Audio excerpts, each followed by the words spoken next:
فمن شهد منكم الشهر فليصم ومن كان مريضا أو على سفر فعدة من أيام أخر. السلام علیکم ورحمۃ اللہ وبرکاتہ شیخنا. وعلیکم السلام ورحمۃ اللہ وبرکاتہ. اهلا وسهلا مرحبا شیخنا. بارک اللہ فیکم. اهلا وسهلا بكم. حیاک اللہ شیخ. کیسے ہیں؟ ٹھیک ہیں؟ اللہ کا کرم ہے شیخ صاحب. آپ کے آتے ہی جیسے ہی آپ کا دیدار ہوا ہم نے شیخ مطیع اللہ صاحب سے کہا کہ شیخ صاحب تشریف لا چکے ہیں اس لیے اس کو بند کر دینا بہت مناسب ہے. اللہ تعالیٰ جزائے خیر دے آپ کو. شیخ صاحب آج انشاءاللہ یہ جو سیشن ہوگا سوال جواب کا 5:50 تک ہوگا اور 5:50 سے لے کر کے 10 منٹ تک انشاءاللہ ہمارا ایک چھوٹا سا کلمہ ہوگا 5-10 منٹ کا. اللہ تعالیٰ خیر فرمائے گا. اللہ تعالیٰ ہم نے ادھر سے 15 منٹ زیادہ کیے, آپ نے ادھر سے 10 منٹ کاٹ لی. 5 منٹ لے لیں گے, مشکل نہیں چاہیے. جزاک اللہ خیر. چلے کوئی شیخ بات صاحب نہیں. ایک سوال ہے جو بڑا اہم ہے, آج کل فیس بک پہ اور واٹس ایپ پہ ہر جگہ وائرل ہو رہا ہے کہ, اور یہ ہم لوگ سارے لوگ دعا کرتے ہیں کہ اللہ تبارک و تعالیٰ اس کورونا بیماری کو ہم سے دور کر دے, کیونکہ جس طرح سے مصیبت اور پریشانی ہے وہ کسی سے مخفی نہیں ہے. تو شیخ صاحب وہ کوئی ایک مسند احمد کی ایک روایت ہے جسے پیش کرتے ہیں کہ ثریا نجم جب طلوع ہو جائے گا تو کورونا ختم ہو جائے گا. تو کیا یہ کورونا سے ہے یا کسی اور وبا سے اس کا تعلق ہے شیخ صاحب؟ اس حدیث کا جو کہ مسند امام احمد میں ہے اور اسی سے ریلیٹڈ یا اسی مضمون سے ریلیٹڈ جو ہے نا جی, کہ ان الحمدللہ والصلاۃ والسلام علی رسول اللہ اما بعد, یہ جو روایات ہیں کوئی ایک آدھ نہیں ہے, کئی روایات ہیں. جی جی, سنن میں بھی ہے, صحیح میں بھی ہے, صحیح بخاری میں ہے, مسند امام احمد میں ہے. جی, اور اس میں جو اصل مراد ہے وہ ہے پھلوں کی بیماریاں. جو اصل مراد ہے وہاں سے وہ پھلوں کی بیماریاں ہیں, نہ کہ عام وبائیں. جو اس میں آہا کا ذکر ہے وہ آہا خاص ہے پھلوں کے ساتھ, اور اسے عمومی طور پر بعض علماء نے, ہمارے بعض بڑے بڑے ساتھیوں نے بھی کچھ اس انداز سے لے لیا ہے کہ اس سے مراد جو ہے وہ یہ کرونا جو آیا ہے یہ بھی اسی سے مراد ہے اور یہ بھی ہو جائے گا. پہلی بات یہ کہ اللہ رب العزت سے یہ امید رکھنی چاہیے کہ انشاءاللہ یہ جلدی جائے گا. کرونا وائرس ہو یا کوئی بھی وبا ہے, ہر چیز کا ایک وقت ہوتا ہے اور یہ بھی انشاءاللہ ختم ہوگا, عنقریب ختم ہوگا. لیکن جو تاریخ مقرر کر کے اور ثریا ستارے کے طلوع ہونے کے ذکر کو, اس کو بھی تاریخ کے ساتھ ایک تحدید مقرر کر کے بیان کیا گیا کہ فلاں تاریخ کو جو علم نجوم کے ماہر ہیں وہ کہتے ہیں, یا فلکیات کے ماہر کہتے ہیں کہ فلاں تاریخ کو وہ ستارہ نکلے گا, تو وہ تاریخ جو ہے گویا کہ اس وبا کا اینڈ ہوگا. تو اس انداز سے ایک تو یہ کہ وہاں اصل میں جو بیماریاں ہیں یا وبائیں ہیں وہ پھلوں کی بیماریاں ہیں. نبی صلی اللہ علیہ وسلم نے فرمایا کہ پھل جب تک پیلے یا لال یعنی پکنے کے بالکل قریب نہ ہو جائیں تب تک پھلوں کی خرید و فروخت نہ کی جائے. وہاں مراد ہے پھلوں کی خرید و فروخت اور اسی کی بیماریاں. اسے بعض علماء نے اس وبا کے ساتھ بھی اٹیچ کر دیا ہے. تو یہ کہنا کہ اللہ رب العزت اس بیماری کو اس تاریخ سے بھی پہلے ختم کرے, اس وبا کو اس تاریخ سے بھی پہلے اللہ رب العزت یہاں سے اٹھائے, عالم سے اٹھائے, اور وہ مالک ہے, قادر ہے. لیکن جو صحیح معنوں میں وہ اس بیماری کے ساتھ اس کو جوڑ دیا گیا ہے وہ ایسا نہیں ہے. اور بعض اہل علم نے تو یہاں تک بھی کہا ہے کہ ماہر فلکیات کے اس ثریا ستارے کے نکلنے اور اس بیماری کے جانے, اس سے لوگوں کے رجحان کو ستاروں کی طرف یا ستارہ پرستی اگر کہا جائے, مسلمان انشاءاللہ تعالیٰ اس طرف تو جانے والے نہیں ہیں. لیکن آج آپ جانتے ہیں کہ کچھ لوگ موجود ہیں جو آج بھی برج حمل اور ثور اور فلاں وہ ستاروں کا ہی باقاعدہ کھیل بناتے ہیں سارا. تو ان کو یہ تقویت ملتی ہے اگر یہ بات رکھیں کہ ثریا ستارے کے نکلنے کے بعد یہ ہوگا اور وہ ہوگا. لہذا جو اصل چیز مراد ہے وہ ہے پھلوں کی بیماریاں. اور اگر اس کو صرف نیک فعال کے طور پر ہم رکھ لیں تو چلیے کسی نے کہہ دیا ہے تو نیک فال کے طور پر صرف یہ گزارا کیا جا سکتا ہے، ورنہ اصل حقیقت جو ہے اس کا تعلق پھلوں سے۔ ہاں جی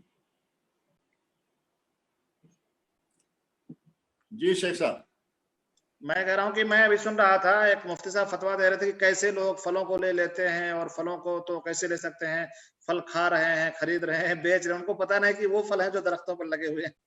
تو بڑے زمین پہ اترے ہوئے پھل نہیں، درختوں میں لگے ہوئے پھلوں، باغوں کی بات ہے وہ، کہ جو لوگ باغوں کے سودے کرتے ہیں جی وہ سودا اس وقت کریں جس وقت بیماری کا خطرہ گزر چکا ہو، یا مثال کے طور پر کوئی وبا یا بیماری نہیں آتی، آندھی آ جاتی ہے جی جی اور آندھی سے وہ سارے پھل گر جاتے ہیں، ابھی سودا ہوا پھل بالکل کچے تھے، وہ اچار ڈالنے کے لائق بھی نہیں ہوئے، جی جی اس موسم میں اگر وہ پھل جو ہے وہ ضائع ہو جاتا ہے تو ظاہر ہے کہ خریدنے والے خریدار کے لیے بہت بڑا لاس اور بہت بڑے نقصان کا باعث بنتا ہے۔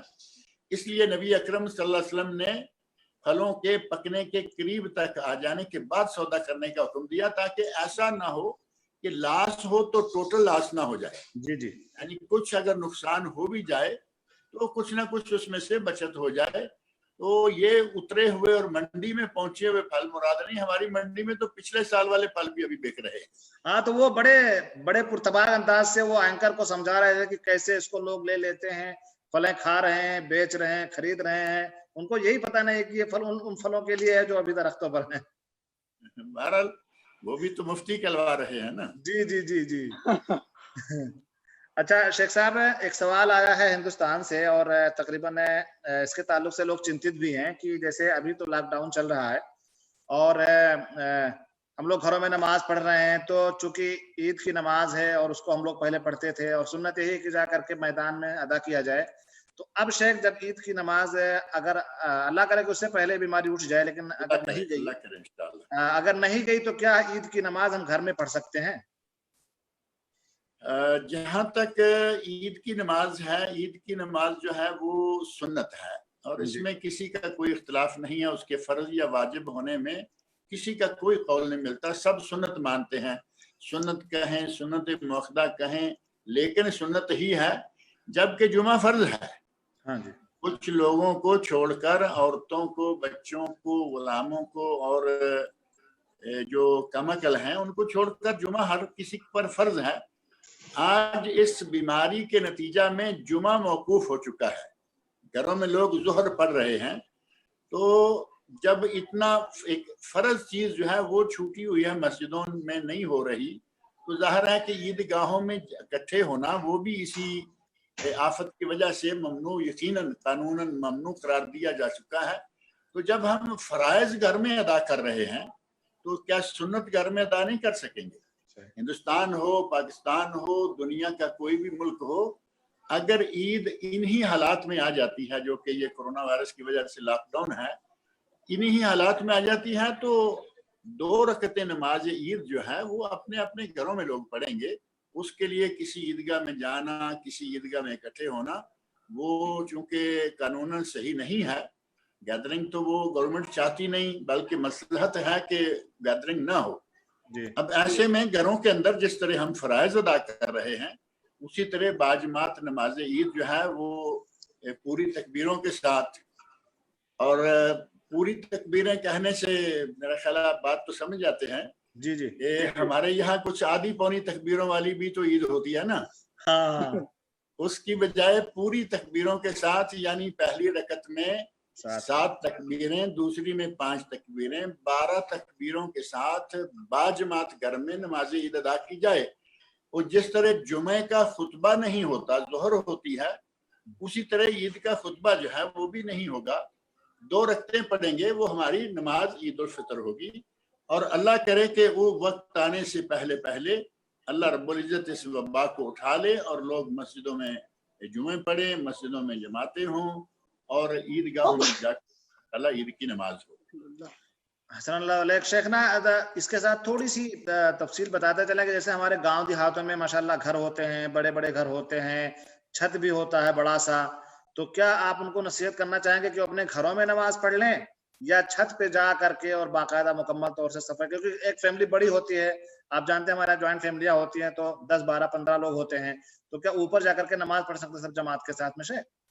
مسئلہ اصل میں یہ ہوگا کہ سارے لوگ چھت پہ چلے جاتے ہیں نماز پڑھنے کے لیے، تو ہر گھر والے اگر اپنے اپنے چھتوں پہ جا کے نمازیں پڑھیں تو بات تو وہی ہے، چاہے وہ اپنے اندر، جن کی چھت اتنی بڑی ہے ان کا گھر بھی بڑا ہوگا، اور ظاہر ہے کہ ان کے گھر کے جو دالان ہیں جو سامنے جگہ خالی رکھی رہتی ہے وہ بھی بڑے ہوں گے، تو ان کو چھتوں میں جانے کی کوئی ضرورت نہیں ہوگی، وہ اپنے آرام کے ساتھ اپنے گھر کے اندر صحن جس کو کہتے ہیں ہم صحن میں نماز ادا کریں، اپنے کسی بڑے ہال میں نماز ادا کریں، بڑے گھروں کے بڑے صحن، بڑے گھروں کے بڑے انتظامات ہوتے ہیں، تو ان کو چھتوں پر جا کر باقاعدگی کے ساتھ، یہ دوسروں کی دیکھا دیکھی کا ایک مسئلہ بھی پیدا ہو سکتا ہے، کوئی عین امکان ہے کہ اس میں کوئی سرکاری عمل دخل بھی ہو جائے، یہ کیا ہو رہا ہے، تو اس کے لیے بہتر یہ ہے کہ جس طرح نارمل نمازیں پڑھی جاتی ہیں اسی طرح اپنے گھروں میں، اپنے ہالز میں یا اپنے صحنوں میں یہ نماز پڑھی جائے۔ جی جزاک اللہ خیر شیخ، احسن اللہ علیکم۔ شیخ صاحب دوسرا سوال یہ ہے کہ رمضان کے مہینے میں 8 رکعت تراویح اور 3 رکعت وتر جو ہم پڑھتے ہیں، تو کیا اس کو کنٹینیو پڑھنا ضروری ہے یا اس کو ہم 2 رکعت کر کے جب چاہیں پڑھ لیں، پوری رات میں ملا کر کے اس کو ہم کمپلیٹ کر لیں؟ اگر تو معاملہ ہو نا عام حالات کا تو اس وقت تو یہ ٹھیک ہے کہ آپ جس طرح چاہے پڑھیں، لیکن جہاں تک تعلق ہے ماہ رمضان کا، تو نبی اکرم صلی اللہ علیہ وسلم نے ماہ رمضان میں 1 مرتبہ نماز پڑھی ہے، اور وہ 1 مرتبہ تراویح کی نماز ہے۔ جو شکل آپ بتا رہے ہیں نا کہ اس طرح لوگ کر لیں، تو وہ شکل جو ہے وہ تہجد کی بن جاتی ہے۔ نبی صلی اللہ علیہ وسلم نے ماہ رمضان میں تہجد کی نماز نہیں پڑھی۔ بعض لوگوں نے تہجد کو الگ اور تراویح کو الگ کرنے کی کوشش کی ہے، وہ ان کا ظاہر ہے کہ ایک الگ مسئلہ ہے، وہ کہیں گے جی وہ جو صحیح بخاری والی حدیث ہے ام المومنین حضرت عائشہ صدیقہ رضی اللہ عنہا والی، وہ حدیث تراویح کے بارے میں نہیں، وہ تہجد کے بارے میں ہے۔ ما کان رسول اللہ صلی اللہ علیہ وسلم یزید فی رمضان ولا فی غیرہ علی 11 رکعہ، تو وہ حدیث جو ہے وہ تراویح کے بارے میں بھی ہے اور تہجد کے بارے میں، کیونکہ فی رمضان ولا فی غیرہ، رمضان کے مہینے میں اور غیر رمضان کے مہینے میں آپ نے کبھی بھی 11 رکعت سے زیادہ نہیں پڑھی۔ تو اب رہا مسئلہ یہ کہ اگر ہم یہ کہیں کہ رمضان المبارک میں ہم نے عشاء پڑھ لی، 7 2 رکعتیں پڑھ لی، پھر اٹھ کے 2 رکعتیں پڑھ لی، پھر کبھی جا کے وتر جو ہے وہ تہجد کے قریب یا سحری کے قریب پڑھ لیا، تو یہ تہجد کی شکل جو ہے نا وہ بن جاتی ہے، جو کہ غیر رمضان کے ساتھ خاص ہے۔ رمضان المبارک میں نبی اکرم صلی اللہ علیہ وسلم نے تہجد کی نماز ادا نہیں فرمائی، بلکہ تہجد کو عشاء کی نماز کے ساتھ جوڑ کر تراویح کی نماز ادا فرمائی، جس کو اس وقت قیام رمضان یا قیام لیل کہا جایا کرتا تھا۔ تراویح کا ذکر جو ہے وہ بعد میں آیا ہے، لہذا افضل اور بہتر شکل یہ ہے کہ نماز عشاء جو ہے اس کو پڑھا جائے، 2 سنتیں پڑھیں اور 11 رکعتیں تراویح جو ہے وہ مکمل کر لیں۔ اور ایک بات اور ہے، اور وہ یہ کہ اگر لوگ چاہیں، چونکہ مسجد میں جانے اور مسجد میں اذان ہونے اور اس کے بعد جماعت کا نظام قائم کرنے کے سلسلہ میں تو یہ ضروری ہے کہ جو وقت مقرر کیا گیا ہو اسی وقت میں وہ جماعت ہو، لیکن اگر ہم نے نماز اپنے گھر میں پڑھنی ہے، ہمارے یہاں کسی کے انتظار کا کوئی موقع نہیں ہے، تو ایسے میں اگر نبی اکرم صلی اللہ علیہ وسلم کی ایک خواہش مبارک یہ تھی، آپ نے ارشاد فرمایا لولا ان اشق علی امتی، اگر میں اپنی امت کے لیے یہ بات باعث مشقت نہ سمجھتا، لامرتہم بالسواک مع کل صلاۃ، تو میں یہ حکم دیتا کہ وہ ہر نماز کے ساتھ مسواک کریں، اور دوسری چیز جو آپ نے فرمائی وہ یہ کہ عشاء کو تاخیر کے ساتھ پڑھیں۔ اب نبی صلی اللہ علیہ وسلم کی اس خواہش پر عمل کیوں نہیں ہوا، یہ آپ نے خود جماعت جو ہے وہ عشاء کے بعد شروع کروا کر وہ بتا دیا کہ یہ امت کے لیے مشقت کا باعث ہوگا۔ آج کے ان موجودہ حالات میں آپ سمجھ سکتے ہیں کہ نہ لوگوں کو بلانا ہے اپنے گھر میں، نہ اذان دے کے لوگوں کو جمع کرنا ہے، نہ جمع ہونے کے انتظار میں جماعت کو تاخیر کا کوئی مسئلہ ہے۔ آج تو آپ یہ طے کر لیں کہ ہم نماز کو عشاء کے وقت جب اذانیں ہوتی ہیں، اذان مثال کے طور پر ہو رہی ہے 8:15 بجے، 8:15 بجے اذان ہوتی ہے، عشاء کی نماز کا وقت ہو گیا، جو چاہے اسی وقت پڑھ لے، اور اگر کوئی چاہتا ہے تو وہ 9 بجے رکھ لے، اور اگر کوئی چاہتا ہے وہ 9:30 بجے رکھ لے، 10 بجے تک رکھ لے۔ یعنی نماز عشاء کا وقت جو نصف اللیل تک ہے، اور نصف اللیل آج کل 11:15 بجے ہوتی ہے، 11:15 بجے سے پہلے نماز تراویح اور نماز عشاء مکمل کر لے، تو اس میں گویا کہ آپ کا جو اشارہ ہے نا کہ آدمی ساری رات عبادت میں گزار لے، وہ الحمدللہ پورا ہو جاتا ہے۔ نبی اکرم صلی اللہ علیہ وسلم کی جو خواہش تھی، امت کی مشقت کی وجہ سے آپ نے اس پر عمل نہ کیا، نہ کرنے کے لیے کہا، وہ بھی پوری ہو جاتی ہے کہ لوگ تاخیر سے عشاء کی نماز پڑھیں۔ تو اس پہ عمل کیا جا سکتا ہے، اس میں کوئی حرج والی بات نہیں، لیکن یہ تھوڑا تھوڑا کر کے 2 رکعتیں پڑھی چھوڑ دیا، 2 رکعتیں پڑھی چھوڑ دیا، آخر میں جا کے وتر پڑھ لیے، یہ طریقہ تراویح کے ساتھ مناسبت نہیں رکھتا۔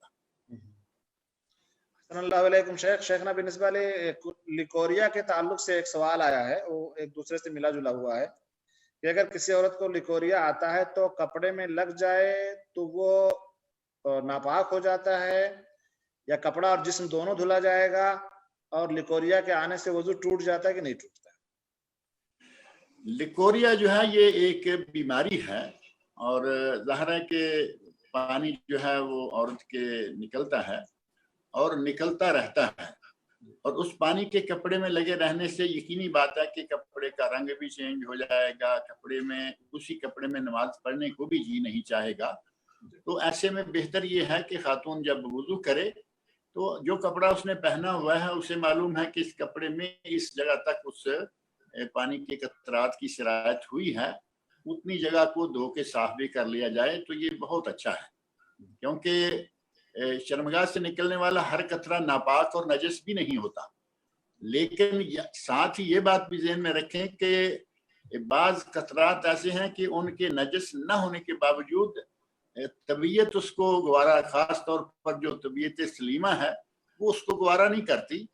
ایسے میں بہتر اور افضل شکل یہ ہے کہ جب نماز کے لیے تیاری کی جائے، طہارت کی جائے، تو ساتھ ہی اس کپڑے کو بھی تھوڑا سا جتنا حصہ ہے، پورا کپڑا بدلنے کی یا سارا کپڑا دھونے کی ضرورت نہیں ہے، تھوڑا سا کپڑا جو نشان زدہ ہے، جہاں پتہ چل رہا ہے کہ یہاں وہ قطرات پہنچے ہیں، اس جگہ کو دھو لیا جائے تو انشاءاللہ تعالیٰ وہ کافی ہو جائے گا۔ جی شیخ، دوسرا سوال اسی سے ہے کہ وضو ٹوٹ رہا ہے کہ نہیں ٹوٹ رہا ہے؟ جہاں تک وضو کا تعلق ہے، چونکہ ما خرج من السبیلین، وضو کے توڑنے کے یہ 2 ذریعے خاص طور پر معروف ہیں، اور وہ پیشاب کی شکل میں نکلے یا کسی دوسری شکل میں نکلے۔ جب سبیلین سے کوئی چیز نکلے گی، شرمگاہ سے آگے سے نکلے، پیچھے سے نکلے، تو وہ وضو توڑ دے گی، اس کے لیے وضو کرنا دوبارہ ضروری ہے۔ اس لیے میں نے کہا کہ جب وضو کرے، طہارت کرے، تو ساتھ ہی اپنے کپڑے کو بھی جتنی جگہ ضروری ہے اتنی جگہ کو دھو لے۔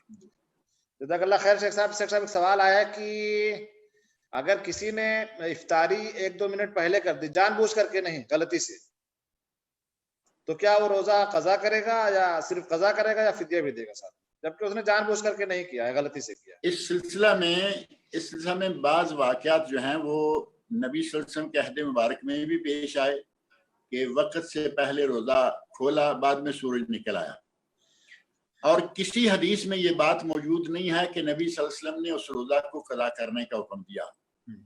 اور ایک واقعہ حضرت عمر فاروق کے زمانے میں پیش آیا جو کہ بڑا معروف واقعہ ہے کہ روزہ کھول لیا گیا، افطار کر لیا گیا، روزہ افطار کر چکے تو بعد میں صاف ستھرا سورج نکل آیا۔ اب لوگوں نے کہا کہ امیر المومنین کیا ہم روزے کی قضا کریں؟ تو انہوں نے کہا کہ واللہ ما تجانفنا، ہم نے اللہ کے حکم کی نافرمانی نہیں کی ہے، ہم نے کوئی اللہ کے حکم کی نافرمانی نہیں کی، نہ جان بوجھ کے ہم نے وقت سے پہلے روزہ کھولا ہے۔ ہمیں سورج غروب ہوا نظر آیا کہ سورج غروب ہو چکا ہے، ہم نے روزہ افطار کر لیا، اور اللہ کی قدرت ہے کہ سورج کہیں گہرے بادلوں کے پیچھے تھا، بعد میں بادل چھٹ گئے اور سورج نکل آیا۔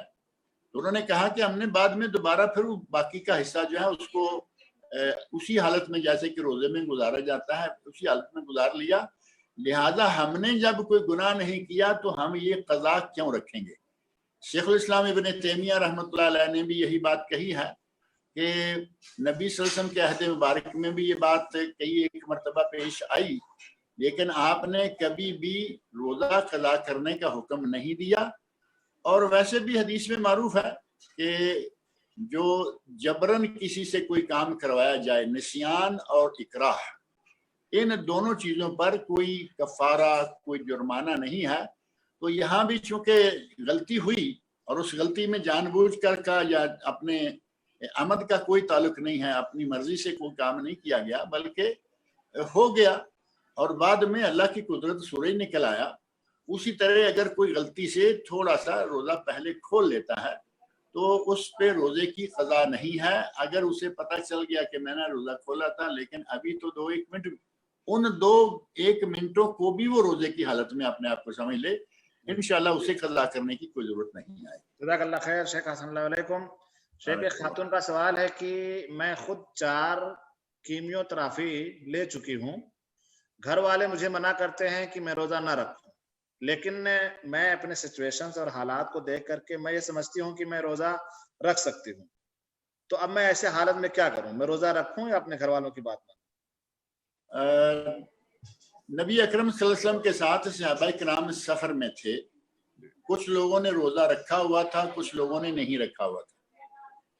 اور جب مشقت ہوئی تو نبی اکرم صلی اللہ علیہ وسلم نے لوگوں کے سامنے لوگوں کو حکم دیا کہ تم روزہ افطار کر لو. تو جو لوگ طاقتور تھے یا اپنے آپ کو سنبھال رکھتے تھے، روزے کی حالت میں رکھ سکتے تھے، انہوں نے روزہ افطار نہیں کیا. ان کے بارے میں نبی صلی اللہ علیہ وسلم فرمایا اولئک العصاۃ، اولئک العصاۃ، یہ نافرمان ہیں. یعنی میرے اس حکم کا آج انہوں نے حکم کی تابعداری نہیں کی بلکہ نافرمانی کی ہے. اور اہل علم نے، فقہا نے، ائمہ نے یہ بات لکھی ہے کہ اگر روزہ رکھنے کی طاقت ہے اور مثال کے طور پر سفر ہے، خاتون تو سفر میں نہیں ہے لیکن سفر ہے، روزہ رکھنے کی طاقت ہے، روزہ رکھنا آسان ہے، تو اس وقت روزہ رکھنا افضل ہے. اور اگر پتہ ہو کہ کچھ مشقت ہے اس میں روزہ رکھنے میں تو اس وقت روزہ چھوڑنا افضل ہے. اب خاتون نے چونکہ خود یہ بتایا ہے کہ میں روزہ رکھنے کی طاقت رکھتی ہوں، مجھ میں روزہ رکھنے کی طاقت ہے، ایسے میں اگر یہ روزہ رکھ لیتی ہیں اور آسانی سے پورا ہو جاتا ہے تو الحمدللہ ان کو روزہ رکھنا چاہیے. اور اگر روزہ رکھا ہے، روزے کی نیت بھی کی، روزہ رکھ بھی لیا اور اتفاق ایسا ہوا کہ دن کے وقت ان کو کوئی تکلیف ہو گئی، یہ روزہ توڑ دیں، ان پر کوئی کفارہ نہیں ہے. صرف جو روزہ ٹوٹے گا اس روزے کی جگہ پر بعد میں ایک روزہ قضا کر لیں گے. ان کے لیے بہتر شکل یہ ہے جو ان کی طبیعت کے موافق ہے. اگر روزہ رکھ سکتی ہیں تو یہ رکھ لیں، اور اگر مشقت ہوتی ہے تو روزہ چھوڑ دیں، کیونکہ مشقت کے باوجود روزہ افطار نہ کرنے والوں کو نبی صلی اللہ علیہ وسلم نے بھی نافرمان قرار دیا. احسن اللہ علیکم شیخ، جزاک اللہ خیر.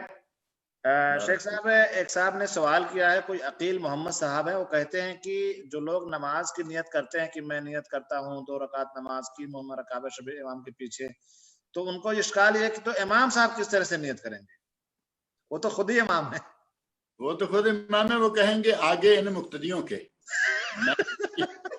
میں نے نیت کی 4 رکعت نماز فرض اللہ تعالیٰ کے لیے، ان مقتدیوں کے آگے میرا منہ قبلہ شریف کی طرف ظہر کی نماز.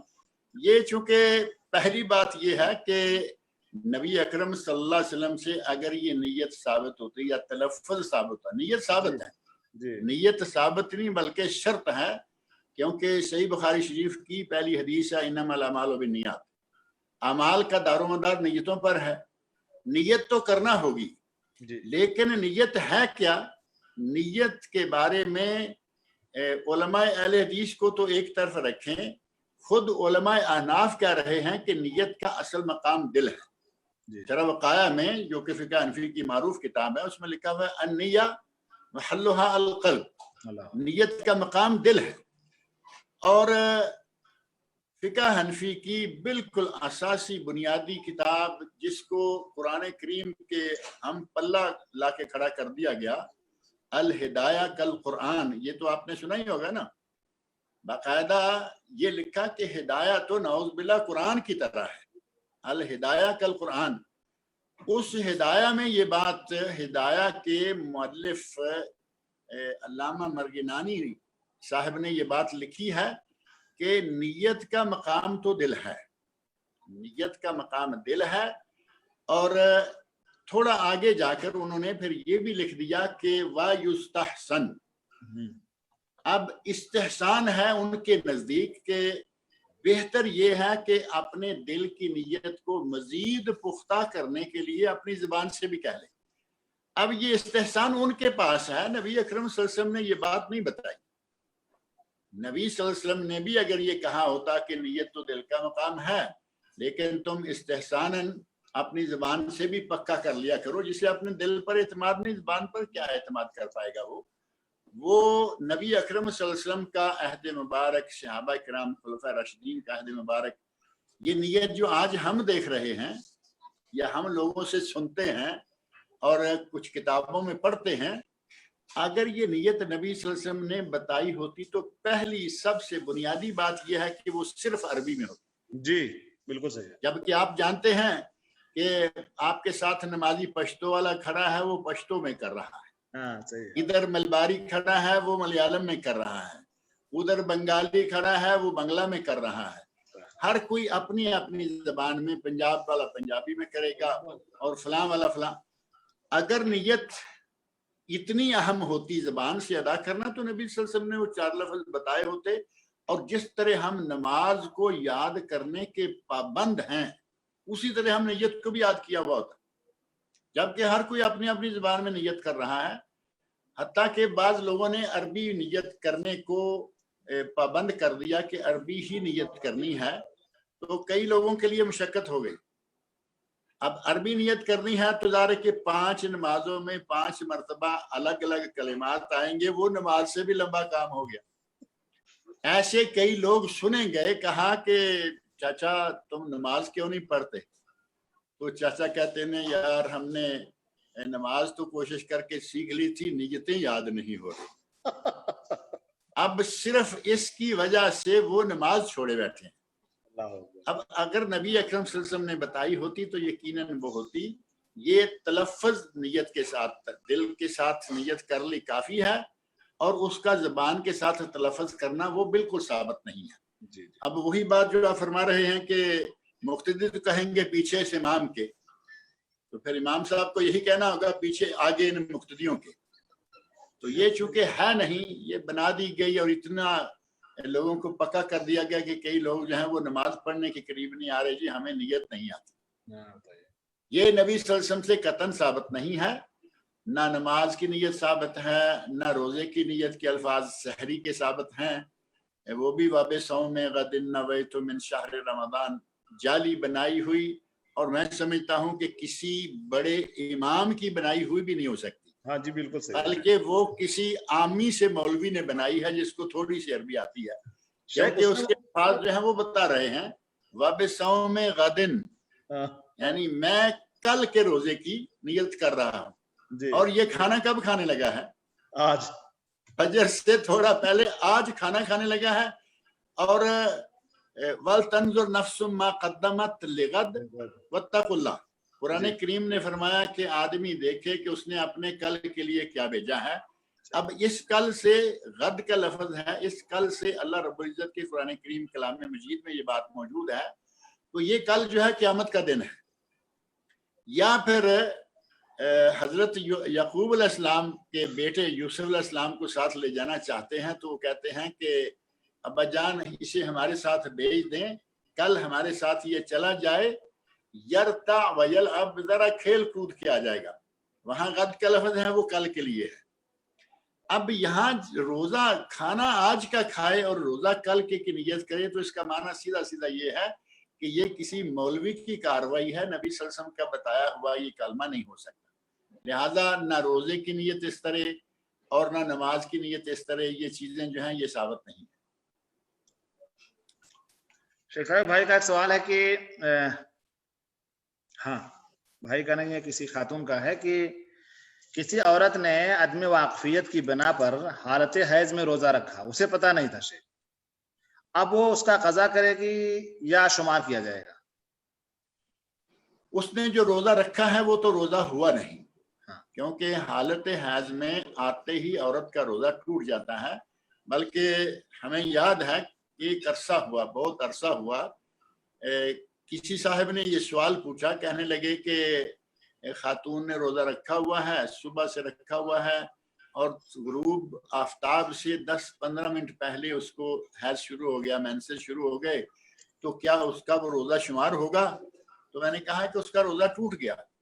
تو وہ آدمی جو ہے، وہ صاحب جو ہے، وہ کافی دل ہی دل میں اور بظاہر کچھ کلمات میں جسے زیر لب کہتے ہیں نا، زیر لب ناراض ہو رہے ہیں، کہتے ہیں کہ اتنا لمبا دن اس نے گزار لیا اور اب 10 منٹ کی بات تھی اور آپ کہتے ہیں ٹوٹ گیا، اس کو اس کی جگہ روزہ رکھنا ہوگا۔ میں نے کہا بھئی میں تو نہیں کہتا، یہ تو شریعت کے مسائل ہیں کہ حیض والی، نفاس والی عورت کا جیسے ہی خون جاری ہوگا اس کا روزہ ٹوٹ جائے گا۔ تو اس خاتون کا روزہ ہوا ہی نہیں، اس نے سارا دن نہیں کھایا، سارا دن نہیں پیا، روزے کی نیت سے رہی، اور وہ عدم علم یا کم علمی یا ناواقفیت یا جہالت کا لفظ ذرا بھاری پڑتا ہے، لوگوں کو تکلیف ہوتی ہے لفظ سے، حالانکہ یہ کوئی ایسی بات نہیں ہے۔ نبی صلی اللہ علیہ وسلم نے تو اپنے صحابہ میں سے بات کوئی الفاظ کہہ دیے تھے، تو اگر کسی نے لا علمی میں حیض کی حالت میں روزہ رکھ لیا ہے تو وہ اس کا روزہ شمار نہیں ہوگا، اس کو اس روزے کی جگہ پر رمضان گزرنے کے بعد روزہ رکھنا ہوگا۔ احسن اللہ علیکم شیخ، ایک جگہ سے سوال آیا ہے، وہ تقریباً بنگلور میں انڈیا سے آیا ہوا ہے، کہتے ہیں کہ ہمارے یہاں اذان سے پہلے روزہ کھولتے ہیں، ٹائم ہوا کر کے بولتے ہیں، ایسا کر کے جائز ہے کہ نہیں جائز ہے؟ 5 منٹ کے بعد اذان ہوتی ہے بنگلور میں، تو یہ یہاں پہ اذان شرط ہے کہ وقت شرط ہے؟ اصل میں یہاں وقت شرط ہے، اذان شرط نہیں۔ نبی اکرم صلی اللہ علیہ وسلم ارشاد فرماتے ہیں کہ یہاں سے سورج طلوع ہوا اور یہاں جا کے سورج غروب ہو گیا، جیسے ہی سورج غروب ہو گیا تمہارا روزہ افطار کرنے کا وقت ہو گیا۔ نبی صلی اللہ علیہ وسلم نے افطار کا وقت بتایا ہے، اذان کی شرط نہیں ہے۔ اب ایک آدمی مثال کے طور پر یوں سمجھ لیں کہ جنگل میں ہے، کہیں دور پار ہے، اس کو اذان کی آواز ہی نہیں آتی، تو کیا وہ روزہ افطار نہیں کرے گا؟ وہ تو روزہ افطار کرے گا سورج دیکھ کے کہ سورج غروب ہو گیا ہے۔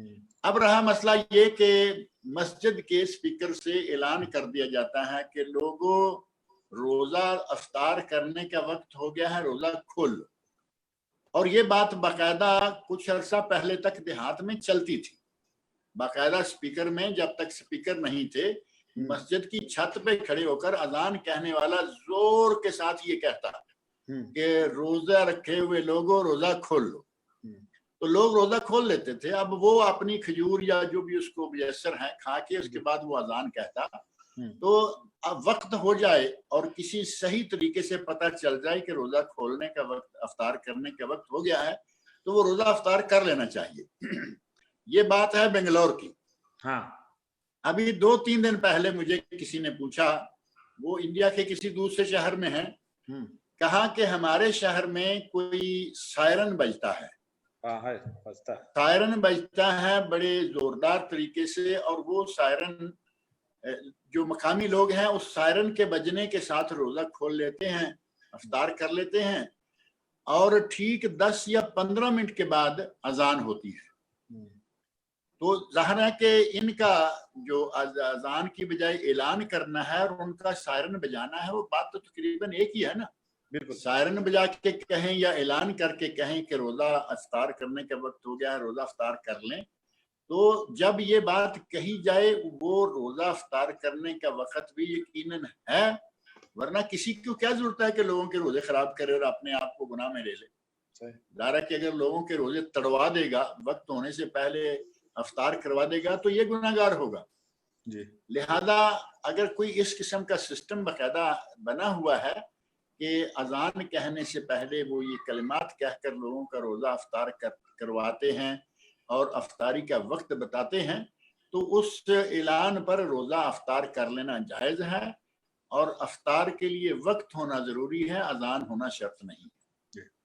جزاک اللہ خیر شیخ، لیکن میرے حساب سے یہ لوگ ایسی جگہ پہ رہتے ہیں جہاں جو لوگ احتیاط کا پہلو اختیار کرتے ہیں، وہ میرے خیال سے وہ مسجدیں ایسی ہیں جہاں پہ احتیاط کا پہلو اختیار کرتے ہیں، اور یہ لوگ جو افطاری کرتے ہیں ان کے پاس جو آج کل ماشاء اللہ وہ جو صلاتوں کا آیا اس کے حساب سے وہ لوگ کرتے ہوں گے، تو مجھے لگتا ہے کہ مسئلہ یہاں پہ یہی ہے شیخ، وہ احتیاط کرنے والے لوگ ہیں۔ ہاں ان کی اگر احتیاط کرنے کے معاملے میں یعنی اذان لیٹ کہتے ہیں، اور یہ کیسی احتیاط ہے کہ اذان لیٹ کہتے ہیں، روزہ پہلے افطار کرتے ہیں۔ ہماری دوسری پارٹی جو ہے وہ تو اس کے الٹ کرتے ہیں، ساری دنیا میں اذانیں ہو چکی ہوتی ہیں اور وہ روزہ افطار نہیں کرتے، بلکہ وہ بیٹھے ہوئے ہیں، ستارہ نظر آئے گا تو پھر روزہ افطار کریں گے۔ تو اس کے بالکل برعکس وہ اختیار کیے ہوئے ہیں عمل، وہ احتیاط تو نہیں لگتی، لیکن کوئی نہ کوئی مصلحت ایسی ہوگی۔ جیسے میں نے بتایا کہ ہمارے علاقوں میں، دیہاتوں میں چھوٹے جو گاؤں ہوتے ہیں ان میں یہ سلسلہ تھا کہ اعلان ہوتا کہ روزہ افطار کر لو اور اس کے بعد اذان ہوتی۔ تو اسی قسم کا کوئی یہ سلسلہ ہوگا، اگر ایسا ہی ہے تو اعلان پر روزہ افطار کر لینا بہت صحیح ہے۔ جزاک اللہ خیر شیخ صاحب۔ شیخ صاحب ایک سوال ہے کہ میں جاب کرتا ہوں اور میں جاب کر کے جب آتا ہوں میں تھکا ہوتا ہوں، تو میں عشاء کی نماز اپنے ناظرین کو شامل نہیں کر رہے کسی کو؟ نہیں میں شامل کروں گا۔ اچھا ٹھیک ہے، مجھے یہ سوال کا جواب شیخ آپ مختصر دیتے ہیں، پھر ناظرین کا میں سامنے لاتا ہوں۔ جی فرمائیے۔ انہوں نے کہا کہ ہم جاب کرتے ہیں، تھکے ہوئے آتے ہیں، عشاء کے بعد ہم سو جاتے ہیں، تو ہم عشاء کے بعد سو گئے، اس کے بعد ہم کیا ثلث اللیل میں اٹھ کر کے نماز پڑھ سکتے ہیں تراویح؟ عشاء کے بعد آ کے سو کے وہ کس وقت اٹھتے ہیں پھر افطاری کے لیے؟ اس میں سحری کے لیے اٹھتے ہوں گے؟ ہاں اس سے پہلے وہی، مطلب جیسے سحری مثال کے طور پر 3 بجے 2 بجے اٹھ جاتے ہیں۔ ہاں لیکن وہ عشاء کی نماز پڑھ کے سوتے ہیں تراویح چھوڑ کر؟ ہاں جی یعنی عشاء کی نماز پڑھ لیتے ہیں؟ پڑھ لیے جی۔ اگر وہ اتنے تھکے ہوئے ہوتے ہیں کہ وہ 4 رکعتیں پڑھنے کے بعد یا 4 رکعتیں اور 2 سنت پڑھنے کے بعد تراویح مسلسل نہیں پڑھ سکتے، تو ایسے لوگوں کے لیے عذر ہے، مجبوری ہے جی۔ وہ چونکہ عذر کی حالت میں شریعت میں احکام جو ہیں وہ بدل جاتے ہیں، زمان و مکان اور حالات کے پیش نظر احکام بدل جاتے ہیں۔ یہ چونکہ نفل نماز ہے اور رمضان کے گھڑیوں میں وہ اس کو چھوڑنا بھی نہیں چاہتے، اور ان کی تھکاوٹ کا تقاضا یہ ہے کہ وہ اس کو ایک مرتبہ تھوڑا ریلیکس ہو کے، تھوڑا ریسٹ کر کے، راحت کے بعد اٹھ کے پڑھ لیں۔ انشاءاللہ تعالی اس میں کوئی حرج والی بات نہیں، لیکن اگر وہ عشاء کے ساتھ تراویح بھی پڑھ لیا کریں، تھوڑا سا 10 منٹ زیادہ لگ جائیں گے تو ان کے لیے زیادہ بہتر ہے، تاکہ بعض دفعہ ہوتا ہے کہ آدمی لیٹ اٹھتا ہے، سحری کھانے کا وقت ہے، اب سحری چھوڑ کر تو رکعتیں کوئی نہیں پڑے گا نا، تو نمازیں تراویح کی رکعتیں چھوٹ جانے کا خدشہ جو ہے نا وہ زیادہ رہے گا، لہٰذا افضل بہتر شکل یہ ہے کہ وہ پڑھ کے سوئیں۔ لیکن اگر وہ اتنے کوئی ظاہر ہے کہ بعض کام بڑے مشقت والے ہوتے ہیں، آدمی یہی چاہتا ہے کہ فرض تو ادا ہو جائے، اب جو سنتے نفل ہیں وہ ہو گئے تو ٹھیک ہے، نہیں ہوئے تو اللہ تعالیٰ جانتا ہے، ایسے لوگوں کے لیے گنجائش ہے کہ وہ سو جائیں اور بعد میں اٹھ کے پڑھیں۔ احسن اللہ علیکم شیخنا، جیسا کہ آپ سارے لوگ جانتے ہیں کہ شیخ صاحب نے ماشاءاللہ یہ خواہش ظاہر کی ہے کہ ناظرین سے ہی براہ راست سوال کرایا جائے۔ میں چونکہ روٹین کے حساب سے بات کر رہا تھا کہ روٹین سے ہٹا ہوا معاملہ لگ رہا ہے۔ جی تو آپ لوگوں میں سے اگر کوئی سوال کرنا چاہیں تو ہاتھ اٹھا کر کے مجھے اشارہ کریں، میں ان کا مائک کھولتا ہوں، پھر آپ سوال کریں براہ راست شیخ صاحب سے۔ چلیں سبق کا بھی ہے کاشا، تو عبد الماجد بھٹی صاحب دوبارہ آپ سے سوال کریں گے شیخ جی۔ میں آپ اپنا مائک کھولیے جی۔ جی السلام علیکم۔ وعلیکم السلام ورحمۃ اللہ وبرکاتہ۔ کیا حال چال، خیریت؟ جی خیریت ہے بھٹی صاحب، فرمائیے آپ ٹھیک ہیں؟ یہ جو قرضہ ہم ریال کی شکل میں دیتے ہیں، کیا چیز؟ قرضہ وغیرہ کسی کو بھی دینا، یا میں دیتا ہوں کوئی بھی دیتا ہے، تو ہم دوسری کرنسی میں بھی قرضہ جب واپس کر لینا ہوتا ہے تو روپیہ یا دوسری کرنسی میں بھی لے سکتے ہیں، یا سیم ریال کی شکل میں ہی ہوگا کیونکہ ویلیو چینج ہوتی رہتی ہے؟ بارک اللہ فیک بھٹی صاحب، مسئلہ یہ ہے کہ جس وقت آپ کوئی قرضہ دیتے ہیں یا لیتے ہیں، اگر آپ اس وقت یہ طے کر لیتے ہیں کہ بھائی دیکھو میں ریال میں دے رہا ہوں، میں ریال میں لوں گا، میں روپے میں دے رہا ہوں، روپے میں لوں گا، میں ڈالر میں دے رہا ہوں، میں ڈالر میں لوں گا، کیونکہ کرنسیوں کے ریٹ واقعی چینج ہوتے رہتے ہیں، جی اور اگر کسی کا 2-4 سال کے بعد قرضہ ادا کرنے کا موقع آتا ہے تو بعض دفعہ ڈبل کام ہو گیا ہوتا ہے. جی جی ایک عرصہ پہلے آپ سعودیہ اور پاکستان کی کرنسی کا حساب لگا لیں، اپنے ملک کا بھی، جی سعودیہ جی پاکستان، سعودیہ انڈیا، کچھ عرصہ پہلے تک ریال اور روپے میں کوئی بڑا فرق نہیں تھا. 1 2 3 4 روپے تو آج سے 20-25 سال 30 سال پہلے تک تھا کہ ریال کے 4 روپے 3 روپے مل رہے تھے. جی جی اور آج کہاں بات چلی گئی، پاکستان کا میرا خیال ہے 40 سے بھی اوپر ہے. جی 42 ہے. اگر آپ یہ طے کر لیتے ہیں کہ بھائی میں جو دے رہا ہوں میں وہی لوں گا. اور ایک اس سے ہٹ کے دوسری شکل ہے کہ آج کے زمانے میں آپ اس کو اگر یہ کہہ لیتے ہیں قرضہ بڑا ہے اور لینے دینے کا وقت بھی کچھ زیادہ نظر آ رہا ہے، مثال کے طور پر کہتا ہے کہ میں آپ سے 2 سال تک کے لیے 3 سال تک کے لیے لینا چاہتا ہوں، آپ کا عزیز ہے، دوست ہے، آپ اس کو دینے پر رضامند ہیں. آج کے سونے کا ریٹ لے لیں جو ایک شکل ہے، آج کے سونے کا ریٹ لے لیں، اس کا وزن بنا لیں، آپ کا قرضہ جو ہے وہ 50 تولے 100 تولے کے برابر بنتا ہے. آپ کہہ سکتے ہیں کہ بھائی مجھے چاہے اس وقت یہی ریال دے دیں یا مجھے سونا 50 تولے یا 100 تولے جو میں دے رہا ہوں وہ دے دینا. تو ایسی شکل میں آپ کا جو بھی معاملہ طے ہو جائے گا وہ جائز ہے. لیکن اگر آپ نے یہ بات طے نہیں کی اور آپ کی مرضی نہیں چلے گی، اب مرضی چلے گی دینے والے کی. جی بالکل. دینے والا کہتا ہے کہ میں آپ کو روپے کی شکل میں دیتا ہوں، اور اس وقت جو کہہ رہا ہے کہ اس وقت مجھے جو آپ نے قرضہ دیا تھا ریالوں کی شکل میں وہ بنتا تھا 50,000 روپیہ. آج میں آپ کو 50,000 دیتا ہوں، آپ نے اس وقت 50,000 کا 10-12 ہزار ریال دیے تھے اور آج وہ بنتا ہے 1200 ریال. تو ایسے صورتحال پیش نہ آئے، کہیں ایسا جھگڑا تنازع نہ بنے، اس کے لیے بہتر یہ ہے کہ لیتے دیتے وقت یہ طے کر لیں کہ آپ نے ریال لینے ہیں یا روپے لینے ہیں یا اتنا سونا لینا ہے. جو بھی طے کر لیں گے اس کے مطابق چلیں تاکہ جھگڑا بھی نہ ہو. اسلام کسی بھی ایسے معاملے کو نہیں پسند کرتا کہ جس میں کل کو جھگڑا ہونے والا ہو. اللہ رب العزت نے تو قرآن کریم میں سورۃ دین جو ہے، سورۃ البقرہ کے آخر میں جا کے پورے 1 صفحے کی قرآن کریم کی سب سے لمبی آیت وہی ہے. اس سورت میں غالباً 282 نمبر آیت ہے. اس میں اللہ رب العزت فرمایا ہے کہ جب بھی کوئی لین دین کرو فَاكْتُبُوهُ، اسے لکھ لو.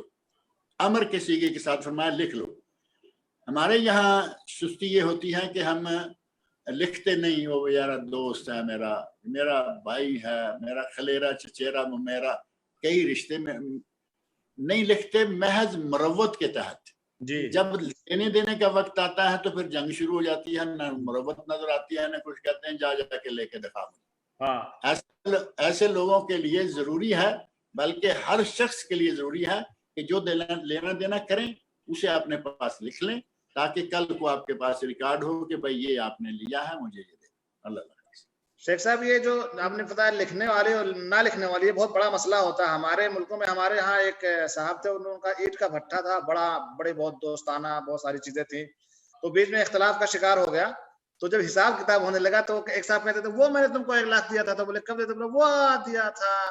تو پھر دوسرا بولتا تھا تو 2 لاکھ میں نے وہ آپ کو وہ وہاں دیا تھا، وہاں بیٹھے ہوئے. تو ایسے کر کیونکہ لکھا اسی لیے قرآن نے، اسی لیے اللہ رب العزت نے حکم دیا ہے کہ جو لین دین کرو چھوٹا ہو بڑا ہو لکھ لو. جی لکھ لیا ہے تو پھر آپ وہ دیا تھا یہ دیا تھا کہنے کی ضرورت نہیں پڑے گی. اس کو سیدھا سامنے اس کے چہرہ دکھا دیجئے کہ یہ ہے جو تمہارے ہاتھ کا لکھا ہو، یہ تمہارے سائن ہے. اور یہ معاملہ طے ہوا تھا، یہ 2 گواہ بھی موجود ہیں تاکہ یہ نوبت ہی نہ آئے کہ یہ کیا کر رہا ہے یا کیا کہہ رہا ہے. احسن اللہ علیکم شیخنا. آخری سوال ہے آپ کا، اور یہ ایک آپ کے ہی اسکان کے رہنے والے ہیں، اسکان الخبر کے. تو میں سمجھتا ہوں پڑوسی کا حق ادا کرنا ضروری ہے. جی سعاد لیاقت فرمائیں. السلام علیکم. وعلیکم السلام ورحمۃ اللہ وبرکاتہ. سوال کرے بیٹا. شیخ صاحب، مولانا طارق جمیل کا ایک ویڈیو بہت وائرل ہوا کہ 13 تاریخ کو سورہ ستارہ نکلے گا، جس کے جو نکلے گا تو ساری وبا ختم ہو جائے گی.